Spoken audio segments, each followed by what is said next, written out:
basic philosophy is that we want to make sure that playing the game is the most fun, the most rewarding way to get items. The way we're guaranteeing that is by focusing on making sure that we are dropping less, but better, and more epic loot overall. Really want to make sure that we're not constantly filling up your bags with items you don't care about. Then when you do find an item you care about, that it actually has a meaningful change to your character. We want to make sure that our legendaries are as build-changing as we can make them. So I'm going to talk about some of the systems that are going to allow us to really deliver on the promise of Loot 2.0. And the first one is smart drops. So what are smart drops? Every time an item drops, there's a chance that we're going to tweak its stats, its affixes, so they're tailor-made for the class that you're currently playing. So if I was playing a Demon Hunter and this quiver dropped for me, you're going to see already that got a really good dexterity boost, good vitality, but more importantly, if you look at the legendary affixes, the ones in yellow, those are really the ones that we're talking about making the legendaries as awesome and as epic as we can make them.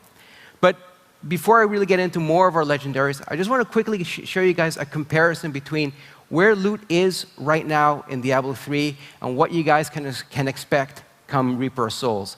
So if you're going to take a normal playthrough of Act 3 with a Paragon level 40 character, this is the quantity of loot that is currently dropping in Diablo 3.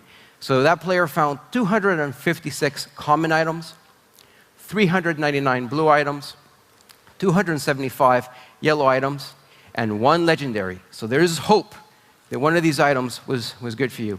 So now let's fast forward and let's take that exact same playthrough of Act 3, but bring it into Reaper of Souls and show you some of our early results from our experiments with Loot 2.0. First thing, 73 whites. Drastic reduction from what you saw in Diablo 3, but more importantly, we're making these useful because we're introducing a new crafting reagent around common items. So there'll be a reason for you to pick them up. Blue items get a reduction as well. They're still important that you find a lot of these because these are the items that you're going to be using for reagents, but we're also introducing transmog, which I'm going to talk about in a second. But the real important change is when it comes to the rare or the yellow items. Big change from 275 to 83. The thing to keep in mind is that every single one of those items, those 83, is a chance to be a smart drop item. That means that we're increasing the chances of you finding a side grade or an upgrade. And finally, what about those legendaries? In that playthrough of Act 3, we found 6 legendary items. It doesn't mean that we're throwing out legendaries like they're going out of fashion. The thing is, there's still going to be those really rare legendaries that players are going to want to hunt for, but we want to make sure that players are seeing legendaries more often, and they're really trying to deliver on the promise of making those legendaries build changers. So let's take a quick look at some of the legendaries that dropped during this playthrough. So here we have the puzzle ring. There's 2 versions. The version that is currently dropping in Diablo 3 and the version that will be dropping in Reaper of Souls. The thing you'll notice right away is that the Reaper of Souls version is actually rolling up to level 70. One of the changes we're making is making sure that all the legendaries can roll at all levels. But the most important change is if you look at the legendary affix. If you equip this ring, you're going to summon a treasure goblin. And what is that treasure goblin going to do? Every time there's items on the ground, if you're killing all the monsters in Diablo, there's a chance that that treasure goblin will drop a rare or legendary item for you. It's a great example of how we're trying to make our items, our legendary items, interesting. But how we make them build changers? Let's take a look at a wizard-specific legendary. Here we have the Serpent's Sparker. And what's cool about the Serpent Sparker is it is built around the Hydra skill. One of my favorite skills when it comes to playing a wizard. And the effect here is that every single time you kill a monster, there's a chance it's going to summon a Hydra. So if one Hydra was cool, could you imagine a battlefield of Hydras just laying waste to all the monsters? Good example of how we want to make our legendaries build changers. And finally, a monk legendary. This one's really built around Dashing Strike. So here you notice that if Dashing Strike hits an enemy that is more than 25 yards away, it's essentially a free skill. Again, a really good example of how we want players to be using these legendaries that they're finding more often to really build their characters around these great items.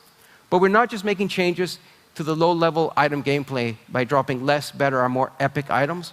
We are also introducing a new artisan to Diablo 3 and Reaper of Souls, the Mystic. Now, what can the Mystic do for you? Two fantastic things.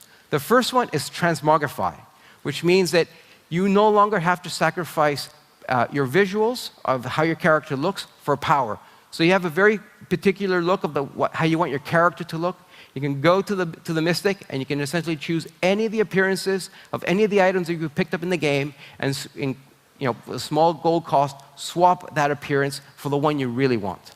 But the really exciting change with the Mystic is enchanting. And what can you do with enchanting?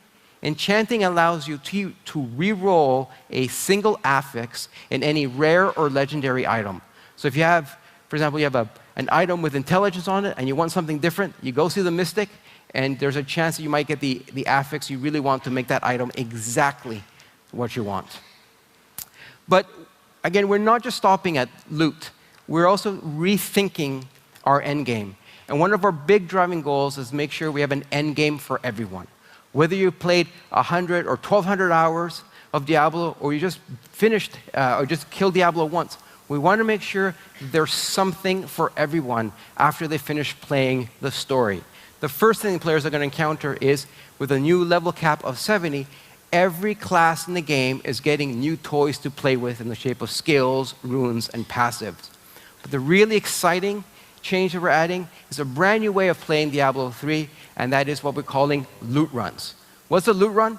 Well, it's a 15 to 20-minute dungeon, multi-tiered dungeon, where we fully randomize the environments, we fully randomize the monsters, the weather, and most importantly, the boss at the end that you can need to defeat if you want to walk out of the dungeon with all the loot. So here's some simple screenshots of some of the loot runs. Here we have the cathedral with different lighting conditions and different monsters. Same here for the Oasis. And here I have some of Zoltan Kuhl's archives. And again, we're really leveraging the full randomization that's at the heart of Diablo and making sure that there's an interesting and a very novel new way to not just play, but more importantly, get those legendaries that you want so much. And finally, the last thing I want to talk to you guys is what changes we're making to the Paragon system. There are three big changes. The first one is that it is now account-wide. So as long as you have one character at max level, all your characters will get to benefit from Paragon. The other thing we're changing, there's no longer a ceiling. There's no cap. So if you want to be Paragon 100, 200, 300, 400, 1200, as long as you want to keep playing, you're going to be gaining Paragon levels, and more importantly, Paragon points. So for the first time in D3, we're going to give you, the players, the feature you guys wanted from the beginning. It's a way to fully customize your character. So every time you gain a Paragon level, you'll be able to spend a Paragon point on any of your characters to either increase your core stats, your offensive stats, your defensive stats, or your venturing stats. And this will allow you to tweak and tune your Barbarian, your Crusader, your Demon Hunter exactly how you want them to be.